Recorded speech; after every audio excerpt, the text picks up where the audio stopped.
Dios les bendiga, hermano. Hoy vamos a hablar de un tema muy bonito respecto al antiguo templo de Jerusalén.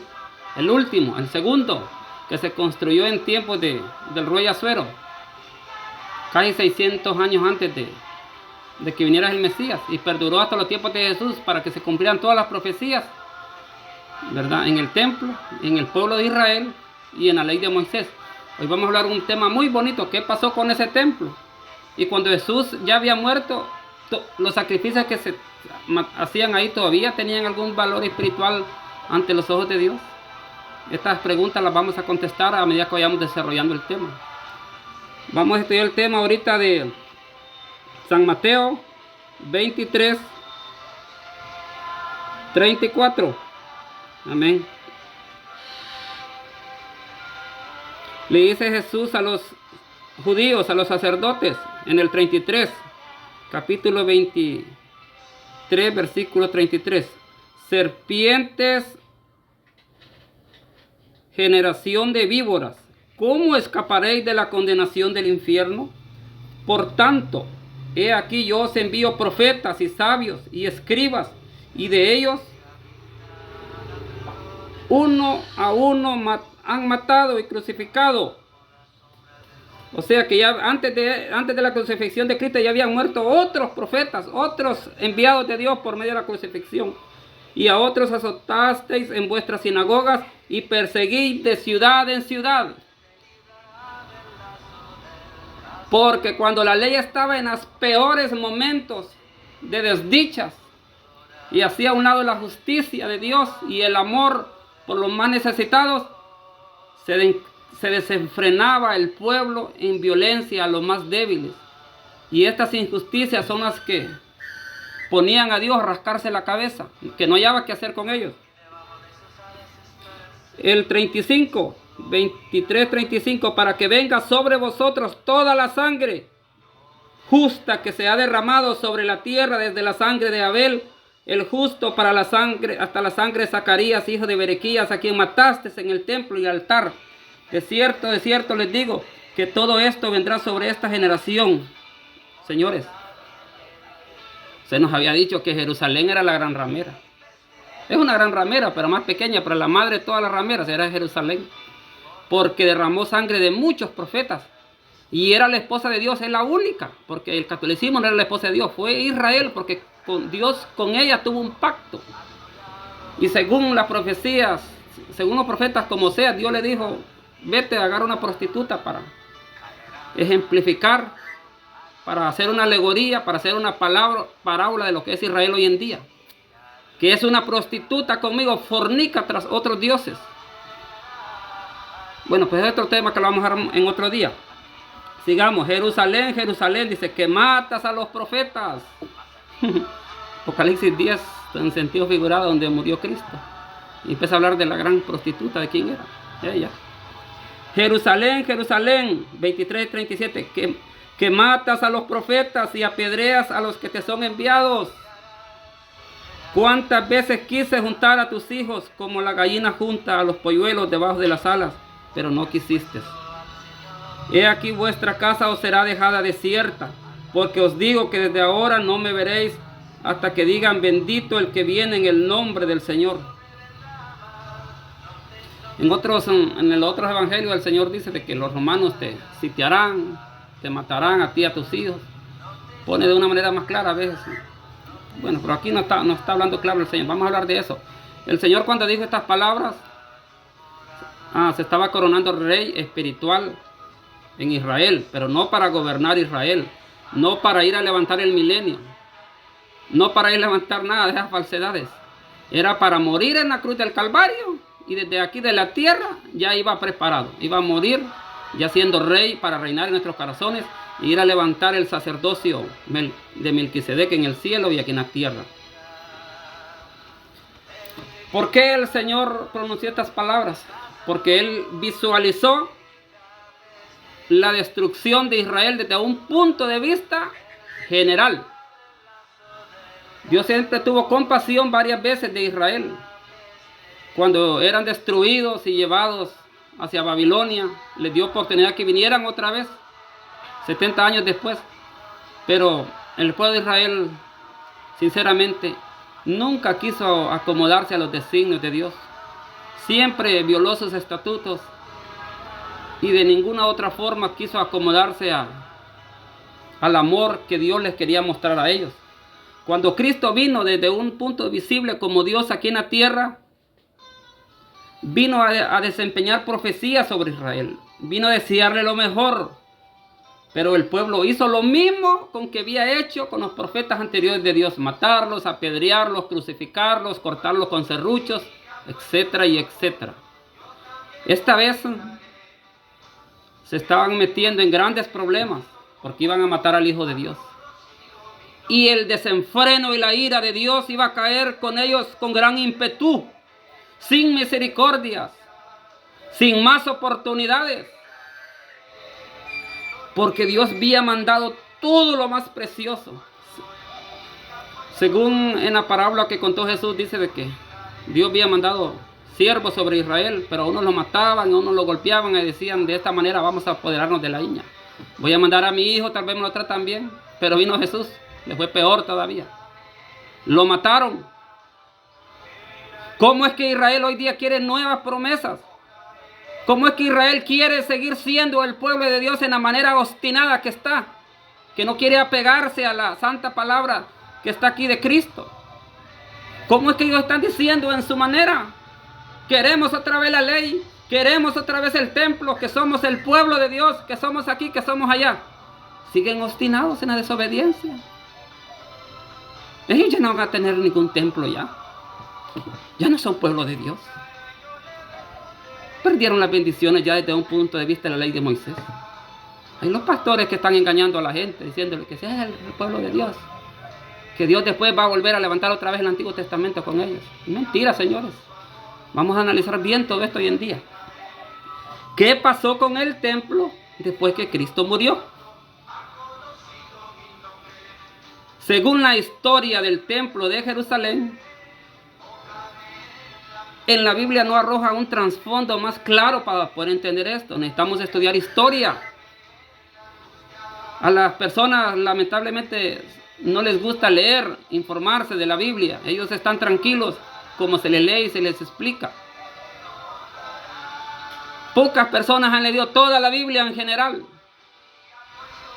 Aún habiendo la tecnología del celular, el ser humano quiere seguir en la ignorancia. Mire que yo cuando era joven y empezaba a querer estudiar a profundidad la Biblia, no había wifi, no habían celulares. ¿Qué hacía? Andaba en las bibliotecas metido, en las librerías cristianas, comprando un montón de libros. Quería investigar diligentemente, como dicen Hechos. Como dice Lucas, el que escribió el libro de Hechos: mira, amado Teófilo, he investigado las cosas diligentemente para que todo lo que se te diga lo creas desde un punto de vista eficiente, porque yo lo he investigado. La misma manera, un ser humano que quiere ir al cielo, un ser humano que ha puesto verdaderamente la fe en Cristo y va a ir creciendo en el Espíritu Santo, va a ir desarrollando habilidades que lo van a transportar, lo van a catapultar a niveles superiores de imaginación y de pensamiento, para poder desarrollar una fe más pura, noble, que se acomode a nuestros varones, que va creciendo a la estatura de Cristo y a la perfección. Hay un sabio muy famoso que predominó en los tiempos de Jesús. Es el único que narra la historia, es un judío llamado Flavio Josefo. Esto no lo va a hallar en la Biblia, pero es verífico, está comprobado científicamente. ¿Quién era este hombre? Todos los teólogos, todos los grandes estudiosos de la Biblia corroboran como un hombre de grandes virtudes en cuanto a hablar la verdad a través de sus historias. ¿Qué pasó con Jesús? ¿Qué pasó con Jerusalén, con el templo? Fuera de la Biblia no vamos a hallar este razonamiento, pero sí, todas estas palabras se acomodan a las verdades bíblicas. No exceden los propósitos de querer explicar la Biblia desde un punto fuera de la naturaleza espiritual. Cuando Cristo murió en la cruz del Calvario y derramó su sangre, dio fin a toda la ley. Ahí llegó su fin. Cuando Cristo estaba en vida, todavía la ley estaba vigente hasta el último respiro, hasta la última cerrada de sus ojos. todavía estaba vigente la ley. Los sacrificios, aun cuando Cristo sanaba a una persona, le decía, vete y preséntate al templo. Lleva la ofrenda conforme estableció Moisés. Y por hoy yo siempre he dicho, hay una regla bien importante que yo siempre la repito, que no lo va a hallar en ningún lado ni se lo van a decir. Así como la Biblia se establecieron versículos y capítulos desde 1300 años después de que Cristo muriera, empezaron como capítulos, ya 300 años después con versículos. Allá los ingleses poniéndole los versículos, de ahí los franceses poniéndole capítulos, hasta dejarnos una Biblia ya bien ordenada, porque antes solo se leía salmos, no se había versículos, no tenían nada de capítulos, eso actualmente. Pero hoy que hay tantas facilidades de la Biblia que Dios ha puesto a la disposición de grandes maestros para iluminar las grandes verdades y que desde una perspectiva diferente nos llene, nos bendiga. ¿Cómo es posible que andemos en ignorancia, señores? Cada quien tiene su celular para que estudie. Hay cosas bien bonitas, investigue qué es el nuevo pacto, qué es el antiguo, cuánto duró. Investigue todo eso. Estudie la teología del dispensacionalismo. No se mantenga ahí siguiendo y repitiendo como un loro cosas que se le han enseñado. Mira, a mí me costó porque yo todo un montón de cosas las creía, las predicaba al principio, pero Dios a medida que iba creciendo espiritualmente, iba deseando alimento sólido. Son pocos los que les gusta el alimento sólido. ¿Qué es el alimento sólido? Ya es querer entender el Nuevo Testamento. Estudiar la doctrina desde un punto de perspectiva diferente a lo que se nos enseña. Hay que sacar la cabeza de las iglesias porque la iglesia no le va a enseñar todo esto. Vamos a regresar otra vez al templo. Pero antes quería decirle antes de esa regla que es bien importante de entender, que se me olvidó decirles esto, aquí iba hablando de los versículos y capítulos que aunque no haya sido parte de Dios ni quizás inspiración del Espíritu Santo desde un punto de perspectiva humano, hicieron bien porque eso ayuda a entender mejor la Biblia y encontrar las frases de que se quiere hablar. Todo esto ha beneficiado. Entonces de esta otra manera ha servido, digamos, entender las cosas del templo, qué pasó, ¿verdad? Miren, señores, cuando Cristo murió, después que murió, el templo de Jerusalén quedó vigente por 70 años. Escrito está, todas las narraciones, las historias, las evidencias, los libros que se han establecido hasta hoy en día y que narran todos los sucesos, solo 70 años duró. Israel 4 años antes de los 70 años empezó a rebelarse contra Roma. Empezaron a querer independizarse desde un punto de perspectiva como el Antiguo Testamento, creyendo que Dios estaba con ellos. Empezaron a rebelarse contra Roma porque ya no aguantaban la esclavitud de los romanos. No la aguantaban. Vinieron los romanos ya por último en tiempos del emperador Vespasiano. Tenía a su hijo llamado Tito y mandó a su hijo a que le fuera a dar matatús a todo Israel, al templo y a todo. Y fue varios meses enteros estuvieron trabajando estos conquistadores romanos tratando de destruir las ciudades. Cuando hicieron hoy unas ciudades, quemaron el templo, destruyeron todo por completo. Ahí no quedó piedra sobre piedra, como dice la escritura. Cuando decía, ay, mira estos grandes templos, 40 años tiene construido, decía uno, ¿qué piedras? Mira, maestro. No sé, que este templo no va a quedar piedra sobre piedra, ni una piedra. Hay un pequeño muro que dejaron ahí supuestamente, porque supuestamente la historia no estaba el templo ahí, estaba en otro lado. Pero como cualquier cosa que hay en Israel, le ponen un significado para atraer personas, para que los vayan a ver y los vayan a visitar. Pero sea como sea, queda la evidencia ahí del tercer templo y que ahí lo tienen como Dios al tercer templo orando ahí. Ahí están todos los pastorcitos mandando gente allá para que vayan a hacerle agacharse. Van a terminar con dolor de espalda haciéndole así. Con hernia van a terminar. Porque ese templo nunca se va a volver a construir. No, señor. El templo es Jesús de Nazaret. El templo somos nosotros. Dios ya no tiene nada que hacer con Israel. Dios no tiene nada que hacer con esas leyes. Es un insulto decir que van a volver las leyes. Es un insulto decir que el sacrificio de Cristo necesita ser completado con obras humanas, como que si no hubiera sido lo suficientemente perfectos. Cuando Hebreo dice que todo fue perfecto. Y de una vez por todas quitó los sacrificios. No dice de que por mientras la iglesia se prepara y se va para el cielo, de ahí hay que ir de ahí Dios va a ir con Israel a actuar. No, Señor. Allá mandó a Pedro para los de la circuncisión a hablarles del evangelio, que si no se arrepienten van para el infierno como cualquier gentil. No hay otra oportunidad. No hay otro milenio. No hay nada más que se pueda hacer por ellos. Si no vienen a Cristo, no hay una perfección mejor que los pueda justificar ante Dios. Vamos a seguir leyendo, ¿verdad? Jerusalén, Jerusalén, que matas a los profetas y apedreas a los que te son enviados. ¿Cuántas veces quise juntar a tus hijos como la gallina a sus polluelos debajo de sus alas y no quisiste? No te agradó, porque estabas creyendo que Dios de los cielos iba a seguir siendo tu Dios sin guardar sus estatutos y sus mandamientos. Porque tú, Israel, creías que Dios es un Dios injusto y prevaricador como estabas haciendo tú. Y creías que Dios iba a acoplar a tus injusticias. No, Señor. Dios es Dios de los cielos santos 7 veces. El Dios de los cielos, peleando contra hombres. Por eso fue que en tiempos de allá de Noé dijo, ya no les voy a dar 900, les voy a dar 120 años. Y después dijo 80, porque el hombre es burro y necio. Siempre quiere estarle diciendo a Dios lo que tiene que hacer. ¿No agradece?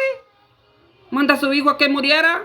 Vino Jesús a dar milagros, a decir quién era, que era el hombre del Antiguo Testamento que tenía que venir. No quisiera. Ahí enojado porque Jesús hacía milagros, sanaba enfermos, hacía cosas que no podían hacer y por envidia lo fueron a matar. Entonces, este templo, vamos a regresar otra vez al templo.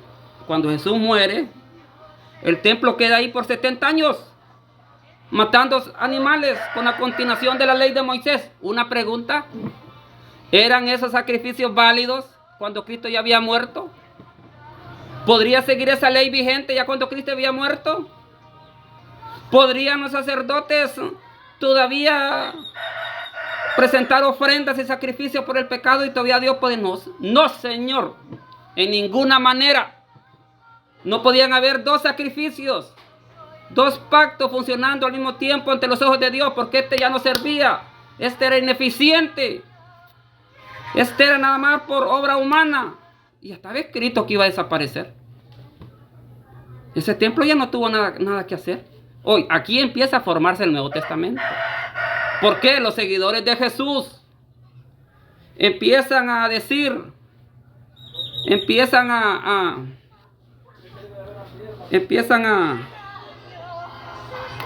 propagar el evangelio de Cristo, que la sangre de los animales ya no perfecciona, que la sangre de los animales ya no es nada, que el templo ya no tiene ningún valor ni fundamental espiritualmente ante Dios, que ya las profecías de Israel terminaban con Cristo. Y que se levantaron en armas los judíos, empezaron a perseguir la iglesia, a matarla, mandar a Pablo, y el Pablo en el transcurso ahí se convierte en medio de las persecuciones. Empiezan aquí los 2 grandes enfrentamientos, judíos contra los seguidores de Cristo, porque los seguidores de Cristo ponían en peligro la inestabilidad económica de Israel, porque dependía de los sacrificios, de las ofrendas y de todo cuanto robaban con su ministerio del Antiguo Testamento. Ellos mismos dijeron, ¿qué va a hacer? Ellos dijeron, mire señores, hay que mandar a ponerle una vigilancia a Jesús, porque cuando estaba vivo era un hombre que nos daba problemas y era peligroso, no digamos ya muerto, va a ser peor. No pudieron detener, peleando contra Dios. Ya los sacrificios ya no tenían ningún fundamento ni valor espiritual lo que se estaba haciendo ahí. Ya Dios había decretado la orden que iba a ser destruida. Sí, empezaron a seguir a los simpatizantes de Cristo que predicaban el evangelio de la fe, que no tenía nada que ver con leyes, que no tenía ni nada que ver con sacerdotes ni con templos. Todos iban a predicar fuera de Israel, a cienes, a 500 y a miles de kilómetros fuera, donde venían todos aquellos que vinieron para la fiesta del Pentateuco. Sí, Señor, andar predicando que ya no era necesario que vinieran al templo a matar animales, que Cristo había absolvido las deudas de la humanidad. Y este problema perduró siguiendo a la iglesia cristiana por años. Pero de ahí vino este emperador y destruyó todo. Templo, se vendieron más de 12 millones de judíos, mataron miles de niños, los que sacrificaron a Cristo fueron exterminados. Y se cumplió todo lo del libro de Daniel. Dicen que sacrificaron un cerdo ahí por burla. Toda la riqueza que sacaron del templo sirvieron para construir el Coliseo romano. Ahí está el arco de Tito, donde salen los jeroglíficos hablando de que cómo habían destruido el templo de Jerusalén y cómo habían sacado el oro y los utensilios. Y habían construido todo el escenario del Coliseo romano, que después sirvió para matar y quemar cristianos. ¿Está clara la historia? ¿Está clara la historia, Señor? Ellos siempre están queriendo predominar. Ellos siempre están queriendo qué decirnos a la fe. Ellos siempre están con esa ideología y con esa aburrencia y con esa arrogancia de querer otra vez eso. Y no querer acoplarse a las cosas de Dios mediante de Cristo. Que es mejor todavía las promesas y todo. Algo que se va a llevar en el cielo. Que Cristo es nuestro templo, nuestras leyes. Todo lo que ahí pasó después de los tiempos de que Cristo murió ya no tenía ningún valor, significado. Porque dice, Cristo antes de morir dijo, y se juntó con sus discípulos a hacer la Santa Cena y dijo, esta es la sangre del nuevo pacto que será derramada por vosotros. Y esta cena no la comeré hasta que estemos en el reino de los cielos. Esa sangre es el nuevo pacto. La sangre de Cristo es superior. Y si a ellos no les gusta, y si a ellos no les conviene, no es cosa de Dios. El mismo Jesús dijo, si ellos están incrédulos, allá ellos. Pero ya vine a hacer todo lo que tenía que hacer. Jesús ya no viene por otra muerte, como dice Hebreo, de una vez por todas, sin relación con el pecado, hasta allá arriba al cielo. Señor, el Espíritu Santo está diciendo en el Nuevo Testamento, instruyó a Pablo, inspiró a todos grandes profetas como Agabo y muchos otros a hablar de esto. ¿Cómo el Espíritu Santo va a estar diciendo que el antiguo pacto se va a levantar? ¿Cómo Dios va a estar diciendo por medio del Espíritu Santo, como están diciendo este montón de iglesias y pastores, que Dios les va a levantar el templo de Israel? Que van a volver los sacrificios en el milenio y que va a haber un montón de estupideces más. No, Señor, el Espíritu Santo no ha dicho nada. El Espíritu Santo no puede estar diciendo una cosa aquí en el Nuevo Testamento y contradiciéndose en el otro pacto, no. Fue claro. Fue claro. Esto lo digo yo, hermanos, para que nos fundamentemos en la verdad, para que ponga su sentido en su lugar, para que nuestras congregaciones dejen de estar hablando tantas cosas, que unos dicen que el templo se va a construir allá, que ya todas las miradas están sobre Israel y el Nuevo Testamento ha quedado la basura a un lado. Eso es lo que está pasando. Desde que Israel se vuelve país allá como cualquier otro país, porque ahí no ha intervenido Dios, allá no hay ningún propósito divino. El diablo agarró el antiguo pacto, el diablo levantó a Israel, ¿para qué? Para hacerle la guerra a Cristo. ¿Quiénes están bajo maldición, señores? Yo no me voy a maldecir porque estoy hablando la verdad. Como dije en un comentario ahí que mandé, que si hablara en contra de Israel fuera maldición, Cristo fue el primero. Todos los apóstoles, Pablo, el Espíritu Santo, Dios, son mentirosos. ¿Por qué? Porque ellos mismos están hablando del nuevo pacto, el nuevo pacto. Y el mismo Espíritu Santo dice que el que se ponga bajo las leyes antiguas vuelve otra vez a la maldición. Porque hay que guardar todo. ¿Quién tiene la verdad? Dios y todo su equipo trabajando en el Nuevo Testamento. O Israel con su antiguo pacto. No se le viene al cerebro, no se le ilumina, aunque sea un poquito ahí. Nadie habla de esto, pero yo estoy hablando para abrir ojos.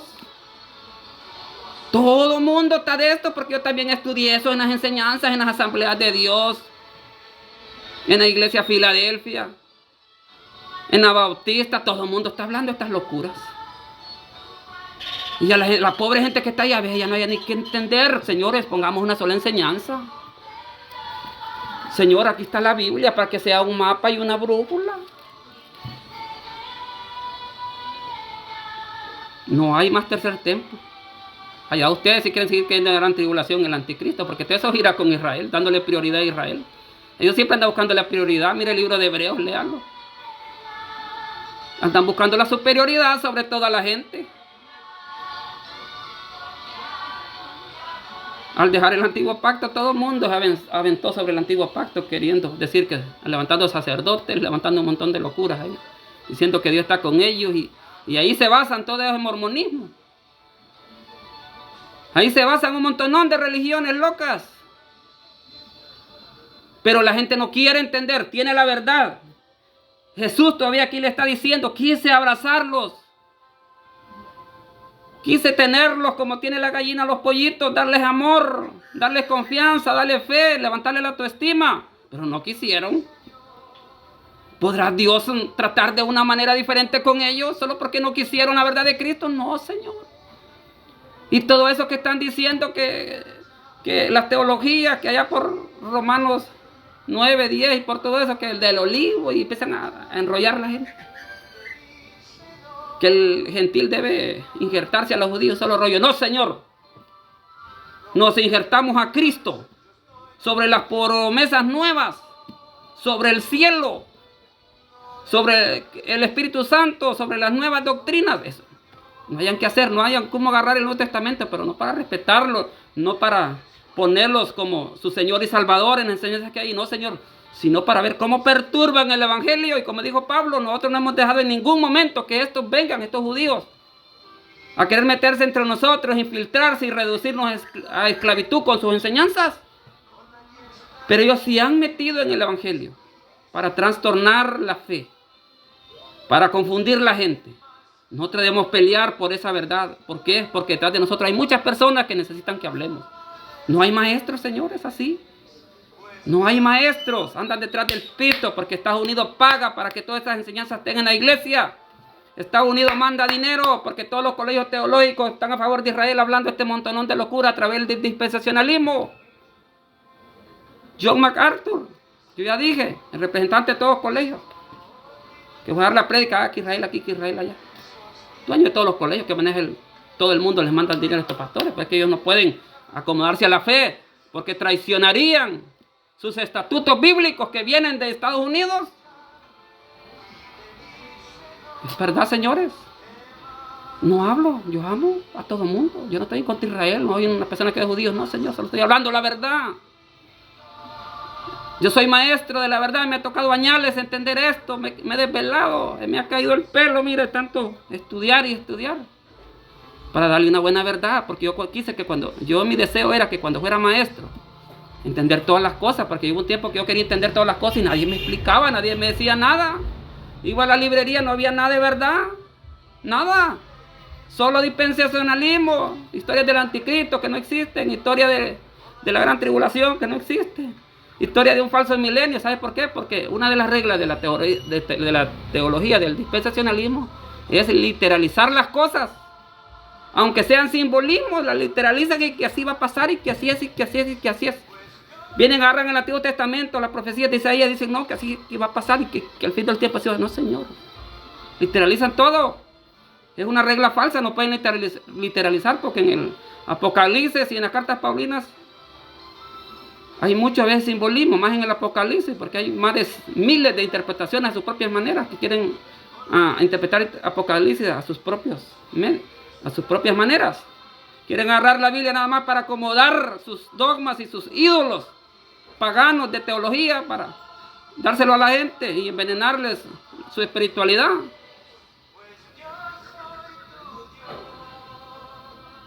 ¿Qué diremos entonces? Hay una salvación de por medio. Usted decide si estar en la verdad o estar en la mentira. Pero una cosa le voy a decir, que si usted me está viendo ahorita predicar, usted va a dar cuenta si sigue con sus falsas enseñanzas. No crea que va a entrar al cielo así inocentemente, todo lleno de picardía en la manera que piensa y habla para no respetar la palabra de Dios. Sí, Señor. Entonces, si quitan todo un montón de enseñanzas, si acaban los los ministerios, los libros, ese montonón de música, ese montonón de estudios bíblicos, montonón de basura, como dice la Biblia, se le llama garbage en inglés. Allá el hijo pródigo le dijo comida de chancho, se llama, lo que comía allá el hijo pródigo, puros bagazos de lo que le servían allá a los cerdos, ¿verdad? Para el alma no es nada, no tiene ninguna importancia, eso confunde a la gente. La gente no se conforma con las sanas palabras. La gente quiere demasiado, ponerles demasiado complejidad para aprender la Biblia. Normalmente le ponen muchas equivocaciones para decir que solo ellos pueden interpretarla. La han llenado de miticismo, de fábulas, y todo esto es fábulas. Entonces, yo ya dije, entonces el anticristo es fábula, no existe. Ya está el diablo aquí gobernando el mundo. Cientos de demonios les acaban a la gente por allá. Estamos en el poder del diablo. El diablo no necesita venir a gobernar otra vez en el mundo, porque él ya lo tiene gobernado. La tribulación, todo el mundo sufre. Apartan las palabras, como yo dije, del contexto para armar un montonón de dogmas. Agarran un capítulo por aquí, unos por allá, forman bonitas historias, bien bonitas, simplemente. Y ya les dije de todo esto del libro de Vladimir Soloviev y todo este libro del anticristo que está ahí, que cómo iba a ser el final del tiempo de Jerusalén, reinando, un solo rollo con el anticristo que va a venir, y de ahí todo esto se metió a las iglesias, esto está dominando. Todo eso, cómo va a ser la gran tribulación, cómo va a venir a gobernar el anticristo sobre el tercer templo. Oiga, si es que el